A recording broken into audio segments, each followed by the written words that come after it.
बारी है हमारे इस क्यूब को एनिमेट करने की, ठीक है। अब हम एक एनिमेशन जो है हमने बनाई है ब्लेंडर के अंदर और हम उसको इंपोर्ट करेंगे यूनिटी में, और हम उसको देखेंगे कि हम किस तरह से इस क्यूब के ऊपर उसको अप्लाई कर सकते हैं और उसके ऊपर डिफरेंट एनिमेशंस जो हैं वो किस तरह से वर्क करते हैं। सबसे पहले हम नेविगेट करेंगे उस फोल्डर के अंदर, ठीक है, जहाँ पर हमारे पास एनिमेशन है। यहाँ पर हमारे पास 4 एनिमेशन है, ठीक है, रोटेशन के अंदर यहाँ से, ठीक है, रोटेशन 4 एनिमेशन हैं, ठीक है। इनमें से कोई भी हम यूज़ कर सकते हैं, ये चारों सेम ही है, थोड़े से इनमें ऑफसेट का फ़र्क है, क्योंकि जब गेम बन रही थी तो उसके अंदर जो डिफरेंट क्यूब्स थे उन सब पे एक ही अगर एनिमेशन अप्लाई होती तो वो ज़्यादा अच्छी नहीं थी और रैंडम फीलिंग नहीं आ रही थी, तो इस तरह से 4 एनिमेशन क्रिएट किए हैं इस पर। हम कुछ भी सिलेक्ट कर सकते हैं, फॉर एग्जांपल हम इसको सिलेक्ट कर लेते हैं और यहाँ पर जाते हैं यूनिटी में और यहाँ पर आके इसको ड्रॉप कर देते हैं, ठीक है।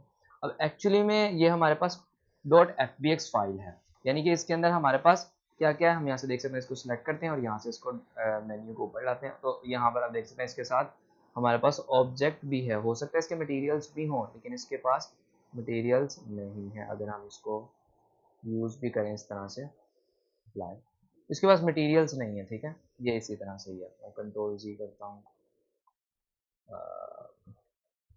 इसने यहाँ पर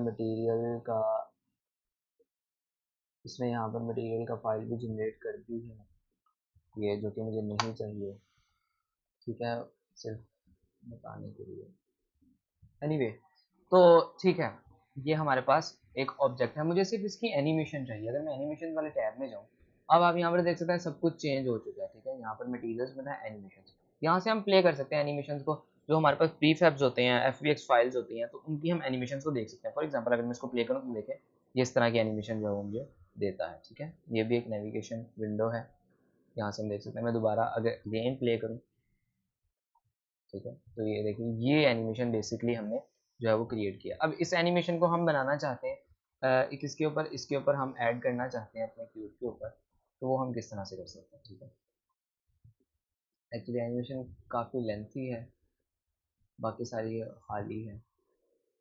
ब्लेंडर से हमें उतनी इंपोर्ट करनी चाहिए, लेकिन हमें इसकी काफ़ी 2000 फ्रेम्स पे। अगर हम यहाँ से इसको चेंज करना चाहें, फॉर एग्जाम्पल अगर मैं इसको फ्रेम पर रखना चाहूँ, हाँ जी, हम यहाँ से भी कर सकते हैं। ये एक नई चीज़ अभी अभी मुझे पता चली। गुड, यहाँ से भी हम कर सकते हैं, हम 100 फ्रेम तक इसको रख सकते हैं। Okay fine. तो अब हम क्या करते हैं, यहाँ से इसके इवेंट्स हैं, इनके बारे में हम आगे जाकर डिस्कस करेंगे। और रिग, अगर हमारे पास कोई कैरेक्टर है जो कि रिग्ड है तो हम इसकी रिगिंग को यहाँ से चेक कर सकते हैं। और बाकी हमारे पास मॉडल है, ठीक है। बेसिक हमारे पास एनिमेशन यही है, हमारे पास एक ही एनिमेशन थी और वो ये एनिमेशन शो हो रही है, ठीक है। यहाँ पर आप देख सकते हैं ये एनिमेशन है हमारे पास सीन पर। ओके, तो इसको अब हमने इंपोर्ट करना है, तो हम कैसे करेंगे, हम क्या करते हैं, हम यहाँ से इस ऑब्जेक्ट के अंदर जाते हैं और अंदर जाने के बाद हमें इसके कंपोनेंट्स मिलते हैं, ठीक है। अंदर जाने के बाद हमें इसके कंपोनेंट्स मिलते हैं, ठीक है। इसके पास एक एनिमेशन है और इसके साथ एक इसका जो मैश रेंडरर है वो है, क्योंकि इसके हमने मटेरियल्स अभी यहाँ से नहीं किए, उसके एक्सपोर्ट नहीं किए, तो इस वजह से मटेरियल्स नहीं शो हो रहे, ठीक है। और इसके पास एक मैश है और एक ये एनिमेशन है, ठीक है। एनिमेशन अगर हम प्ले करें तो हमारे पास ये वाली एनिमेशन। नाउ अब हम क्या करते हैं, एनिमेशन हमने इस वाले ऑब्जेक्ट पर अप्लाई करनी है, ठीक है। हम चाहें तो हम इस ऑब्जेक्ट को भी इस तरह से रख सकते हैं और इसकी एनिमेशन को भी प्ले कर सकते हैं। कैसे, यहाँ से हम थोड़ा सा ओवरव्यू करते हैं इसका। ये देखिए इसके ऊपर अभी कुछ भी एनिमेट नहीं हुआ ये, लेकिन हमें एनिमेशन मैनुअली ही अप्लाई करनी पड़ेगी। जैसे कि ये भी सिंपल एक ऑब्जेक्ट है, इसके अंदर कोई भी एनिमेशन नहीं है, तो उसके लिए हम क्या करेंगे, हम इस एनिमेशन को डुप्लीकेट कर लेंगे, कंट्रोल डी करेंगे इसको सिलेक्ट करने के बाद। तो अब आप देख सकते हैं कि ये हमारे पास बाहर आ गई, ये अब उसका पेरेंट चाइल्ड नहीं रही। अगर हम दूसरे तरह से इसको ख़त्म करने की कोशिश करते हैं तो वो नहीं आती, क्योंकि ये एक FBX फाइल है और ये एनिमेशन के साथ ही है। हम उस फाइल को नहीं चेंज कर सकते, उसको डुप्लीकेट करके उसमें चेंजिंग कर सकते हैं, ठीक है। ये हमारे पास एक एनिमेशन है, हम इसको अगर रीनेम करना चाहें तो हम इसको रीनेम भी कर सकते हैं, लाइक रोटेट। ओके, अब इसको हम ऐड कर देंगे, यहाँ से मैं इसको ड्रैग करता हूँ, ठीक है। इसको सिलेक्ट ड्रैग, और जिस भी ऑब्जेक्ट पे मैं इसको पेस्ट करूँगा तो ये उस पर पेस्ट हो जाएगी। फॉर एग्जांपल मैं इस वाले पे पेस्ट करता हूँ, ठीक है, हमारे जो सेकंड ऑब्जेक्ट है। मैं इसको सिलेक्ट करूँगा और यहाँ पर देखूँगा तो इसका एक एनिमेटर कंपोनेंट खुद ब खुद अटैच हो गया है, ठीक है। मैं कंट्रोल जी करता हूँ आपको दिखाने के लिए। ये देखिए अभी इसके ऊपर कोई एनिमेटर कंपोनेंट नहीं है, क्योंकि इसके पास कोई एनिमेशन ही नहीं है। लेकिन जब हम इसका एनिमेट करेंगे तो यहाँ से इसका एनिमेशन जैसे ही अप्लाई करेंगे तो देखें एनिमेटर कंपोनेंट जो है इसका एक खुद ब खुद जनरेट हो गया, ठीक है। जो कि हमें बता रहा है कि इसके ऊपर कंट्रोलर कौन सा एनिमेटर का, हर एनिमेटर का एक कंट्रोलर होता है, उसके उसके ऊपर ये कंट्रोलर लगा हुआ है। और ये कंट्रोलर हमें यहाँ पर देखिए देखने को मिल जाता है। अगर मैं इसको जूम करूँ, ये कंट्रोलर है, ठीक है। एक्चुअली ये जो कंट्रोलर है ये दो जनरेट हो चुके हैं, क्योंकि मैंने अभी पहले भी इसको ऐड किया था, कंट्रोल जी किया था, तो कंट्रोलर यहाँ से डिलीट नहीं हुआ। एनीवे ये कंट्रोलर वन है, हम कंट्रोलर वन को देखते हैं। देखिए कंट्रोलर वन है, ये वाला हम डिलीट कर सकते हैं, जिसकी हमें जरूरत नहीं है। ये एनिमेटर कंपोनेंट का कंट्रोलर है और ये एनिमेशन है एग्जैक्ट, ठीक है। अब हम क्या कर सकते हैं, अगर हम प्ले करें तो क्या एनिमेशन चलेगी, हम देखते हैं जी। तो देखिए एनिमेशन जो है वो हमारे पास प्ले हो रही है, ठीक है। अब हम इसको फर्दर डिटेल में देखेंगे क्या है।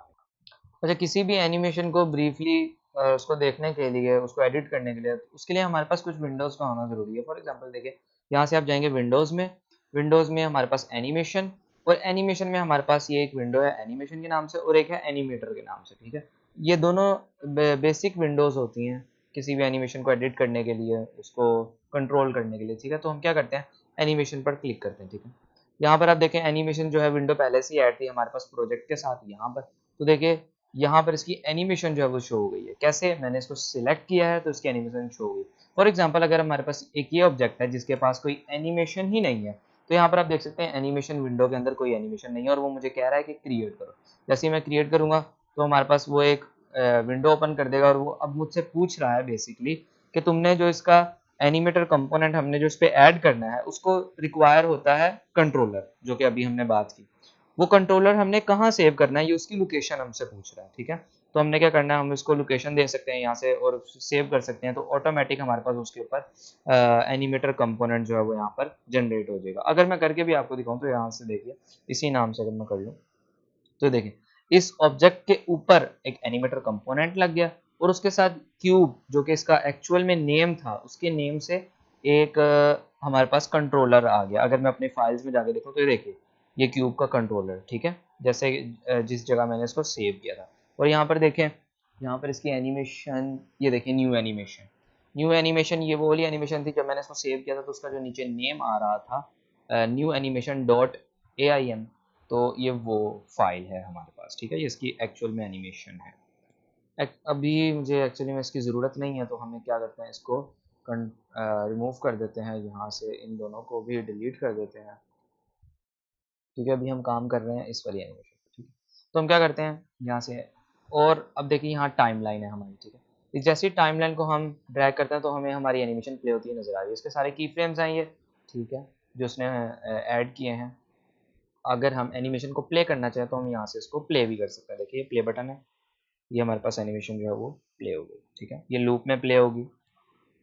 यहाँ से हम एनिमेशंस को एडिट कर सकते हैं। फॉर एग्जांपल एडिट से क्या मुराद है, यहाँ से मैं इसको एडिट करना चाहता हूँ, मैं इसके की फ्रेम्स को भी अपने चॉइस के अकॉर्डिंगली इसको मैं देखें इस तरह से सेपरेट कर सकता हूँ, कुछ की फ्रेम्स को उठा के इधर लेके जा सकता हूँ, और देखिए इस तरह से जो एनिमेशन है वो मेरी डिस्टर्ब भी होगी और चेंज हो जाएगी, ठीक है, जैसे ही मैं चाहूँगा।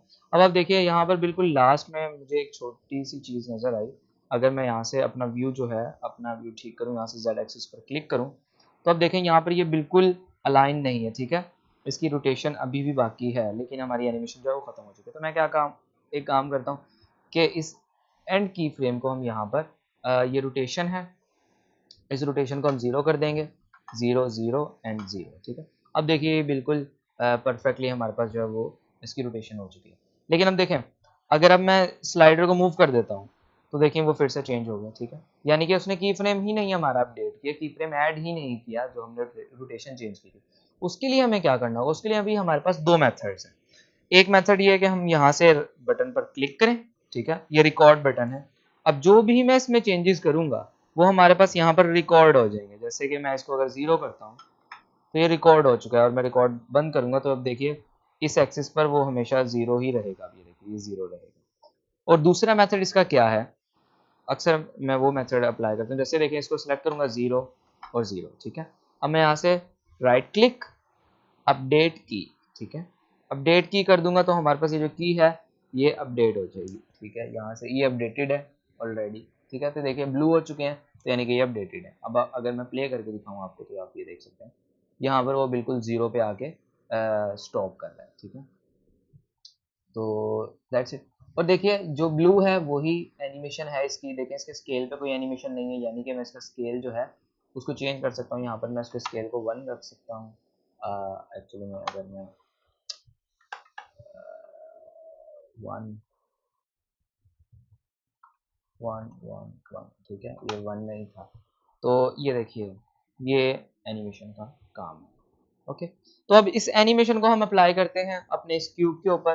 तो वो कैसे करते हैं, अभी जैसे हमने किया, यहाँ से एनिमेशन सेलेक्ट किए और यहाँ पर इसके ऊपर अप्लाई कर दिए। जैसे ही अप्लाई किया तो हमारे पास एक कंट्रोलर आ गया क्यूब के नाम से, जो कि इसका अपना नाम था, ठीक है। क्यूब कंट्रोलर आ गया और यही एनिमेशन जो है उसके ऊपर वो कॉपी हो गई। कंट्रोल एस करेंगे और अब इसको मैं सिलेक्ट करूंगा और यहाँ से एनिमेशन पर आ जाऊंगा और एनिमेशन में अब इसको प्ले करके देखूंगा तो आप देख सकते हैं कि यहाँ पर जो इसकी एनिमेशन इस तरह से प्ले हो रही है। ओके, ये एनिमेशन बेसिक थी जो हमने यूज़ की थी अपने गेम के अंदर, ठीक है। तो अब यहाँ से देख सकते हैं इसकी भी 0 0 है, क्योंकि मैंने इसके ऊपर चेंज कर दी थी और वो एनिमेशन एक ही है, वही इसके ऊपर कॉपी हुई है।